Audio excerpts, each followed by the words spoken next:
Assalamualaikum warahmatullahi wabarakatuh. Sebelumnya perkenalkan, nama saya Rika Jati Asnani. Saya dari Prodi Sistem Informasi kelas A dengan NIM 220201. Di sini saya akan menjawab pertanyaan dari Kak Happy Syaharani, yakni sebutkan dan jelaskan secara spesifik struktur dari sistem operasi Windows 2000. Jawabannya, sistem operasi Windows 2000 memiliki struktur yang cukup kompleks, namun secara umum terdiri dari beberapa komponen utama, yaitu yang pertama ada kernel, yang merupakan inti dari sistem operasi yang bertanggung jawab untuk mengatur sumber daya sistem seperti memori, proses, dan input atau output. Yang kedua ada subsistem. Windows 2000 memiliki beberapa subsistem, termasuk subsistem Win32, yang bertanggung jawab untuk menangani aplikasi Windows 32-bit serta subsistem POSIX yang mendukung aplikasi yang dikembangkan untuk sistem operasi berbasis Unix. Yang ketiga ada layanan. Windows 2000 menyediakan berbagai layanan seperti layanan jaringan, layanan pencetakan, layanan manajemen direktori, dan lain sebagainya. Layanan ini dapat diakses melalui MMC atau Microsoft Management Console. Yang nomor 4 ada driver. Windows 2000 memiliki driver untuk berbagai jenis perangkat keras seperti layar, printer, dan kartu jaringan.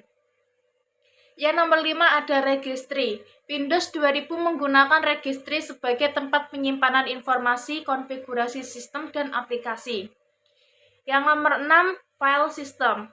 Windows 2000 menggunakan NTFS, New Technology File System, sebagai sistem file utama. NTFS memiliki berbagai fitur seperti enkripsi file, kompresi file, dan dukungan hak akses. Yang terakhir ada komponen keamanan. Windows 2000 memiliki komponen keamanan seperti IFS, Encrypting File System, dan IPsec, Internet Protocol Security, yang membantu melindungi data dan mengamankan komunikasi jaringan. Itulah beberapa komponen utama dalam struktur sistem operasi Windows 2000. Assalamualaikum warahmatullahi wabarakatuh. Baik, saya akan menjawab pertanyaan dari Kak Taufikul Hakim. Pertanyaannya yaitu, sebutkan dan jelaskan apa saja fitur tambahan pada Windows 2000. Berikut adalah beberapa fitur tambahan yang terdapat dalam Windows 2000. Baik, beberapa fitur yang terdapat pada Windows 2000 diantaranya, yang pertama ada Active Directory. Windows 2000 memperkenalkan Active Directory yang merupakan layanan direktori terpusat yang memungkinkan administrator untuk mengelola pengguna, grup, dan sumber daya jaringan dengan lebih efisien. Active Directory menyediakan manajemen sentral untuk domain Windows dan memungkinkan integrasi dengan layanan direktori lainnya. Selanjutnya, ada penyempurnaan fitur plug and play. Windows 2000 menyediakan dukungan yang lebih baik untuk teknologi plug and play yang memungkinkan penggunaan perangkat keras baru dengan mudah. Fitur ini mempercepat dan menyederhanakan proses instalasi perangkat keras, sehingga pengguna dapat dengan cepat menghubungkan dan menggunakan perangkat baru. Selanjutnya ada pengelolaan memori yang disempurnakan. Pada Windows 2000 memperkenalkan manajemen memori yang lebih baik dibandingkan dengan versi sebelumnya. Dalam Windows 2000, manajemen memori dipisahkan antara kernel mode dan user mode, sehingga kesalahan dalam aplikasi pengguna tidak akan mengganggu stabilitas sistem secara keseluruhan. Yang selanjutnya, ada dukungan untuk file system NTFS. Windows 2000 merupakan versi pertama dari Windows yang menyertakan NTFS atau New Technology File System sebagai sistem file standar. NTFS menyediakan keamanan yang lebih baik, dukungan untuk file berukuran besar, enkripsi file, dan fitur lainnya yang meningkatkan reliabilitas dan kehandalan sistem. Selanjutnya, terdapat dukungan plug and play USB. Windows 2000 juga menyediakan dukungan yang ditingkatkan untuk perangkat USB atau Universal Serial Bus. Fitur ini memungkinkan pengguna untuk dengan mudah menghubungkan dan menggunakan perangkat USB seperti printer, kamera digital, dan perangkat lainnya tanpa memerlukan instalasi driver tambahan. Yang selanjutnya ada Windows File Protection. Fitur ini memungkinkan sistem operasi untuk melindungi file inti dan modifikasi file yang tidak sah. Windows File Protection akan secara otomatis mengembalikan file sistem yang diubah atau digantikan oleh file yang tidak sah dengan salinan yang asli dan valid. Selanjutnya, ada mode standby. Windows 2000 memperkenalkan mode standby yang memungkinkan komputer untuk berada dalam keadaan hemat daya tetapi siap untuk digunakan secara instan. Ketika komputer berada dalam mode standby, data dan konfigurasi sistem tetap ada di memori, sehingga pengguna dapat dengan cepat melakukan kerja mereka tanpa harus menunggu proses booting. Baik, itulah beberapa fitur tambahan yang diperkenalkan dalam Windows 2000 yang bisa saya jelaskan. Untuk pertanyaan selanjutnya, bisa dijawab oleh teman saya. Assalamualaikum warahmatullahi wabarakatuh. Saya Ulfatus Solihah, saya akan menjawab pertanyaan dari Musyaraf Ardiansah, yaitu sebutkan dan jelaskan spesifikasi sistem minimum yang diperlukan untuk menginstal Windows 2000. Yang pertama yaitu prosesor. Persyaratan minimal yaitu Pentium 133 MHz atau lebih tinggi. Persyaratan yang direkomendasikan yaitu Pentium 166 MHz atau lebih tinggi. Untuk penyimpanan, persyaratan minimal yaitu 128 MB. Persyaratan yang direkomendasikan yaitu 256 MB. Untuk ruang disk, persyaratan minimal hard disk 2 GB dengan ruang disk kosong 1 GB atau lebih banyak ruang kosong yang diperlukan jika Anda menginstal Windows 2000 server dari jaringan. Persyaratan yang direkomendasikan yaitu tergantung pada aplikasi dan data yang akan Anda simpan di server Anda. Selanjutnya jaringan. Untuk persyaratan minimumnya tidak ada. Untuk persyaratan yang direkomendasikan yaitu kartu jaringan dan perangkat keras lainnya yang diperlukan oleh topologi jaringan Anda jika Anda ingin terhubung ke jaringan.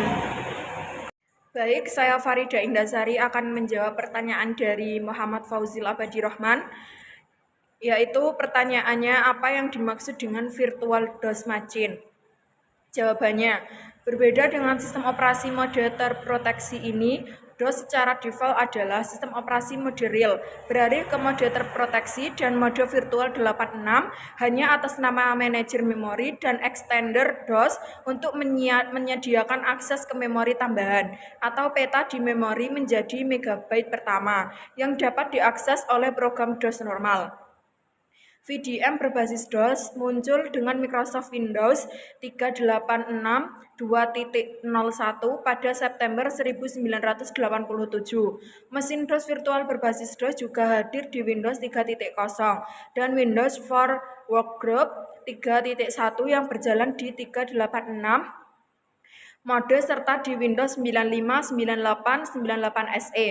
Salah satu karakteristik dan solusi ini yang berjalan di atas DOS adalah tata letak memori yang diperlihatkan di dalam mesin DOS virtual adalah contoh virtual dari sistem DOS dan konfigurasi driver DOS berjalan sebelum multitasker dimuat dan permintaan yang tidak dapat ditangani dalam mode terproteksi diturunkan ke domain sistem untuk dieksekusi oleh sistem DOS yang mendasarinya.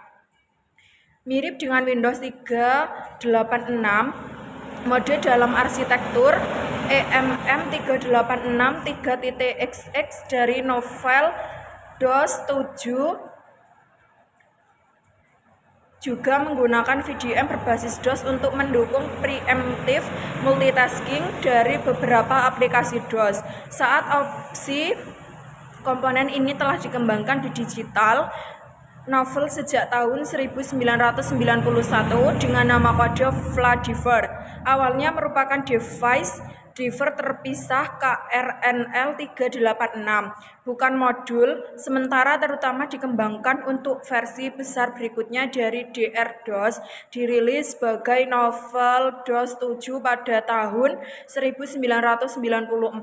Itu juga digunakan dalam proyek DR-DOS atau Pater dan Star Trek yang tidak pernah dirilis pada tahun 1992 sampai 1993. Di sini saya perwakilan di kelompok 4, saya akan menjawab pertanyaan dari Astuti, yaitu apa yang dimaksud dengan activity routes pada Windows 2000 dan bagaimana cara mengaktifkannya? Jawabannya, activity routes adalah layanan Factory yang diperkenalkan oleh Microsoft dan sistem operasi Windows 2000. Ini adalah fitur yang berfungsi sebagai pusat manajemen untuk penggunaan komputer, grup, dan objek lainnya dalam lingkungan jaringan Windows. Aktivitas Windows berfungsi sebagai database pusat yang menyimpan informasi tentang semua objek yang berhubungan ke jaringan, seperti penggunaan grup, komputer, printer. Ini mungkin administrator untuk secara efisien mengatur dan mengolah semua sumber daya jaringan. Untuk mengaktifkan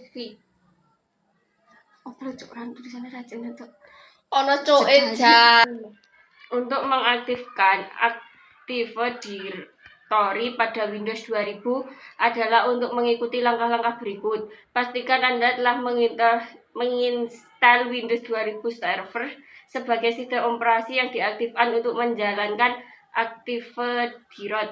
Setelah menginstal Windows 2000 Server, buka Start menu, pilih Setting dan pilih Control Pen. Cari dan buka Add Remove Program. Di jendela Add Remove Program, pilih Add atau Remove Windows Complex. Akan muncul daftar Windows yang tersedia. Pilih Active Directory dan klik Next. Anda akan diminta untuk memasuki CD Install Windows Servers. Masukkan CD sesuai ikutan petunjuk yang diberikan untuk menyelesaikan instalasi di Active Directory. Setelah diakhiri instalasi, Anda perlu melakukan Setelah melakukan konfigurasi awal Active Directory seperti pilihan normal, dominal, dan no-dominal root, dan konfigurasi pengaturan jaringan lainnya. Setelah konfigurasi selesai, komputer akan diminta melakukan restart.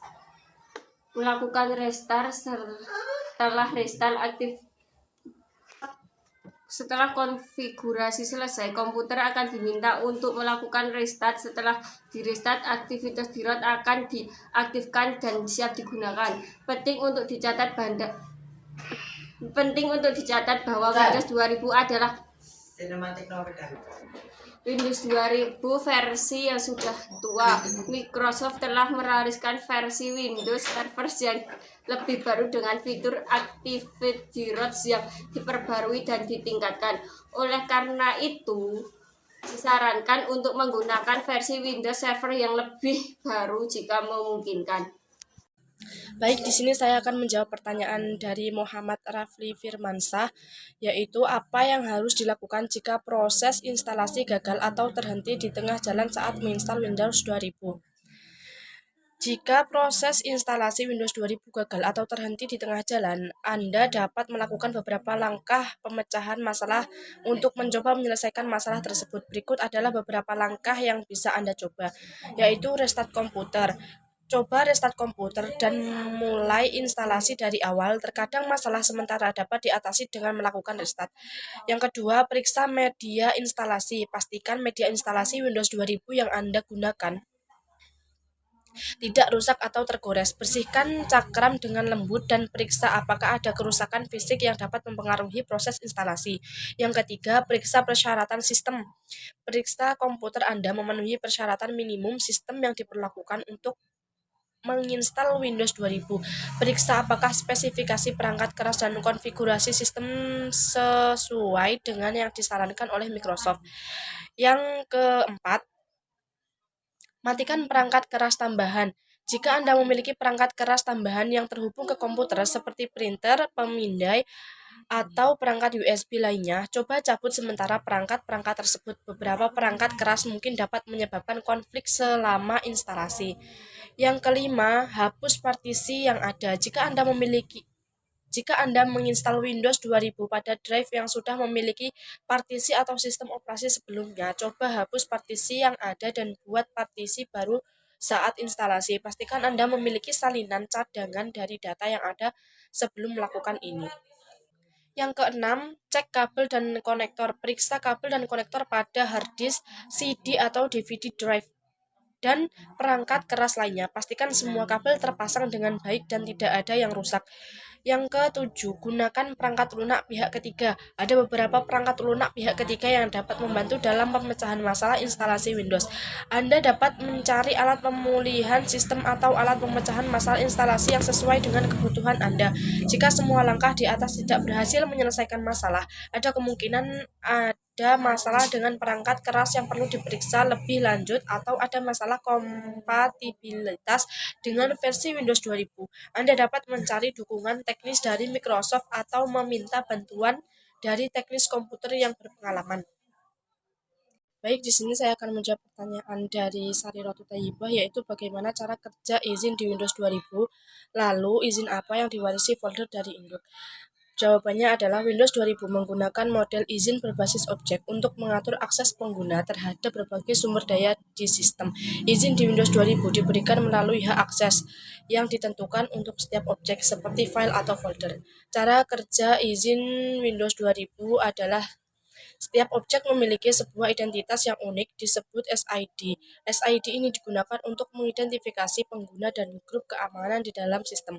Saat pengguna mencoba mengakses suatu objek, sistem operasi akan memeriksa izin yang terkait dengan objek tersebut. Izin ini mencakup 3 jenis akses utama, yaitu baca, tulis, dan jalankan. Izin ini dapat diberikan secara eksplisit oleh administrator sistem atau secara implisit melalui warisan dari folder induk. Jika izin diwarisi, maka izin tersebut akan diteruskan ke objek anak sendiri seperti subfolder dan file. Warisan ini memungkinkan untuk menyederhanakan manajemen izin di dalam struktur folder yang kompleks. Jika folder induk memiliki izin tertentu, maka objek anak akan mewarisi izin tersebut secara default, kecuali ada penyesuaian khusus yang dilakukan pada objek anak tersebut.